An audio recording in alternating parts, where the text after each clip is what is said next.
सागर में महाशिवपुराण कथा का आयोजन पटकुई में किया जा रहा है, जिसमें कथावाचक पंडित प्रदीप मिश्रा के द्वारा कथा का रसपान श्रद्धालु भक्तगणों को कराया जा रहा है। कथावाचक पंडित प्रदीप मिश्रा के धर्म, संस्कृति और समाज के कल्याण से जुड़े विभिन्न विषयों को लेकर पत्रकारों से चर्चा करते हुए उनके प्रश्नों का जवाब दिया गया, जहां उन्होंने स्पष्ट रूप से वर्तमान समय में सनातन धर्म के प्रति लोगों में जागृति लाने के उद्देश्य से किए जाने वाले प्रयासों की जानकारी दी, तो वहीं अन्य बिंदुओं पर भी अपना मत स्पष्ट किया।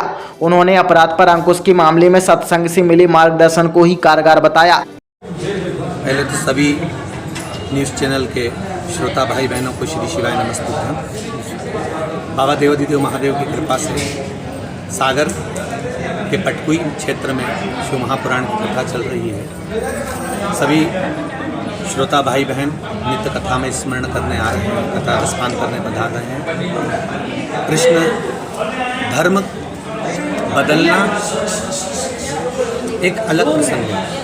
मुख्य चीज़ है आज का जो समय है वो सनातन धर्म को जागृत करने का, और हमारे धर्म और शास्त्र के अनुसार, हमारे वेद और पुराण के अनुसार आज सनातनी धर्म जागरूक हो रहा है और धीरे धीरे भगवान के मंदिर, देवालय आदि की ओर अग्रणी हो रहा है। आप लगातार हिंदुत्व के मुद्दे उठा रहे हैं, ऐसी क्या जरूरत आन पड़ी कि एक कथा व्यास को इस प्रकार से खुलकर सामने आना पड़ रहा है? हिंदुत्व के मुद्दे मूल रूप से ये है कि आज धीरे धीरे हम देखने को मिलता है कि कुछ प्रदेश कहीं ना कहीं किसी रूप में हिंदुत्ववादी से कटते चले जा रहे हैं। इसलिए आज हिंदू जागरण की और सनातनियों को जागरण की बहुत जरूरत है। समाज में कोर्ट कचहरी का चक्कर क्यों पड़ रहा है? कोर्ट कचहरी की वैसे ज़रूरत नहीं पड़ती है। कंकर शंकर है, हम तो हमेशा कहते हैं, हमारे पुराण, हमारे वेद, हमारे शास्त्र वर्णन करते हैं। मूल चीज़ ये है कि जो आज पूर्व के लोग जो कर गए हैं उसके अनुसार थोड़ा सा संविधान का ध्यान रखते हुए और उसका स्मरण करते हुए हमें कोर्ट में जाने की जरूरत पड़ जाती है। अच्छा, जो टीवी चैनल्स पे, मीडिया हाउसों में जो डिबेट चलती है वो पॉलिटिशियन धर्म की बात करते हैं, तो किस हद तक कितनी सही रहती है जो नेता लोग बैठ के धर्म की बातें करते हैं? ये तो एक तरह से हर तरह का व्यक्ति अलग अलग है और उसकी सोचें अलग अलग हैं। डिबेट के अंतर्गत जो बातें होती हैं ठीक है, अपने अपने मुद्दे सब रखते हैं, पर जहाँ तक है वो हमारे धर्म और शास्त्र के अनुसार नहीं, वेद और पुराण से अगर कोई मुद्दे उठाए जाएं, अगर कोई दूसरा व्यक्ति अगर कुछ बात कह रहा है तो वो भी अपने पुराणों से लेकर आए, वो अपने जो उनके शास्त्र हैं उनसे लेकर आए, और जो हमारे सनातनी हैं वो हमारे वेद और पुराण से लेकर आए, और उस मुद्दे पर अगर बात होगी तो जीवन का एक आनंद ही सुख प्राप्त होगा। नॉर्मली ये होता है कि वहाँ कोई धार्मिक आदमी बैठा नहीं, तो कोई साधु संत होता नहीं है, नेता लोग अपना भाषण दे के चला जाते हैं, भाषण जैसे दे के चले जाते हैं, अधूरे ज्ञान जैसी बातें आती हैं। वही हम बोल रहे हैं कि वेद और पुराण रखा जाए। अगर डिबेट करना है तो जो संत हैं हमारे यहाँ के प्रखर हमारे जो जगत गुरु शंकराचार्य आदि हैं, बड़े बड़े वेद पाठी शास्त्रार्थी हैं, उनको बिठाया जाए और साथ में जिनको बैठना है डिबेट करने के लिए वो बैठें और वेद और पुराण पे मुद्दे रखें, तो उसका एक आनंद होगा।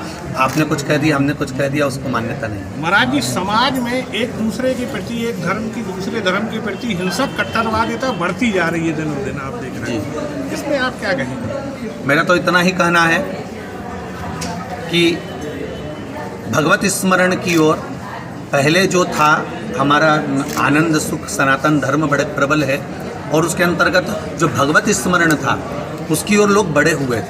बीच में एक समय ऐसा आया कि भगवत स्मरण का समय घट गया और लौकिक चीज़ें ज़्यादा बढ़ गई।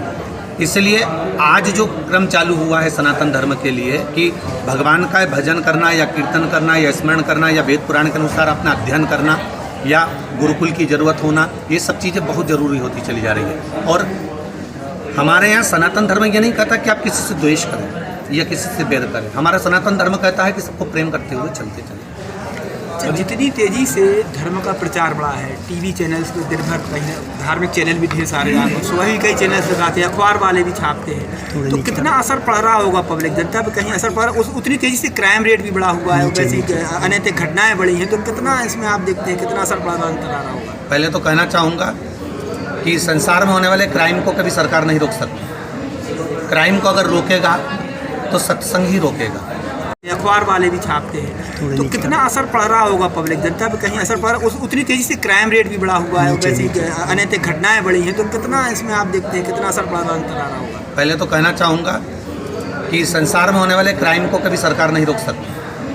क्राइम को अगर रोकेगा तो सत्संग ही रोकेगा। जो हमारा संस्कार है, माता पिता जो अपने बच्चों को संस्कार देते हैं, वो कहते हैं ना कि अगर घर में गीता का पाठ हो रहा होगा या घर में गीता पढ़ाई जा रही होगी तो उस बच्चे को अदालत में खड़े होकर गीता पर हाथ रखकर कसम नहीं खाना पड़ रही होगी। तो वो हमारे जो आज के समय में क्राइम अगर बढ़ रहे हैं तो उस क्राइम को रोकने के लिए सत्संग, संकीर्तन या घर में जो माता पिता का संस्कार है वो बहुत जरूरी है। भरत जी, जो आप जब उन विद्यार्थियों को जिन्होंने तैयारी नहीं की उनसे आप बोलते हैं कि बेलपत्र शहद में लगा के अर्पित करें, इसको कुछ लोग बोलते हैं कि इससे अंधविश्वास बढ़ रहा है और बच्चे पढ़ाई की जगह इन पर ज़्यादा ध्यान दे रहे हैं। शिव महापुराण और स्कंद पुराण का, विद्येश्वर संहिता का ये बेलपत्र चढ़ाने का अलग अलग क्रम है।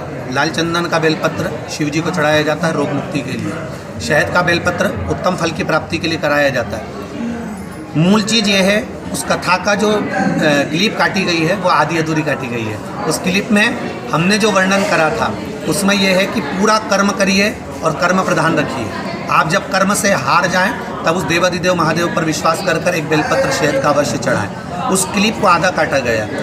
हर जगह पर भगवान कृष्ण भी कहते हैं कि कर्म करने के बाद मेरे ऊपर फल छोड़ दे, मैं दूंगा जो देना है। उसी तरह हम परमात्मा के ऊपर आश्रित जब पूर्ण कर्म कर लें उसके बाद आश्रित होइए। कुछ लोगों ने किसी ने आपका ये भी वीडियो चलाया था कि आपके परिवारजन ही मतलब विफल हो गए, अनुत्तीर्ण हो गए, जबकि आप सबको ऐसे बता रहे हैं कि उसमें सफलता मिलती है। ये तो मेरे पुत्र राघव जी के लिए चलाया था, पर राघव जी का रिजल्ट पास का था। उसकी मार्कशीट बाद में जब हमारे शहर के पत्रकार बंधु ने कहा कि आप इस मार्कशीट को डाल दीजिए, तब फेसबुक पे डलवाया भी था। तो ये तो सब विपक्षी लोग हैं जो फालतू के, जिनके मन में कहीं ना कहीं असंतोष होगा, जो सनातन धर्म से वंचित होंगे, उन लोगों ने कुछ ना कुछ कर चलू कर। सुनने में आया था आप मानहानि भी कर रहे हैं उन पे। हाँ, वो तो लगा दिया है हमारे जी। सनातन धर्म, संस्कृति और जो भारतीय परिवेश है उसको बचे रहने के लिए परिवार में भी किन किन चीज़ों की ज़रूरत है कि इन पे अमल करना चाहिए परिवार? सबसे मूल चीज़ है संस्कार। अगर हमारे घर के संस्कार श्रेष्ठ हैं, आपने शिव महापुराण के माध्यम से, वैसे तो सारे मीडियावाज जितने भी पत्रकार बंधु यहाँ विराजमान हैं वो अपने अपने पत्रकारों में या न्यूज़ चैनलों में बहुत सुंदर न्यूज़ लगा रहे हैं और बहुत सुंदर बात प्रसिद्ध कर रहे हैं। पूरी शिव पुराण में आपने देखा होगा कि जहाँ तक वो संस्कार की ही बात करी जाती है कि घर में किस तरह से रहना है, बच्चों को किस तरह से रखना है, कैसा हमारा व्यवहार होना चाहिए। क्योंकि भगवान शंकर का जो परिवार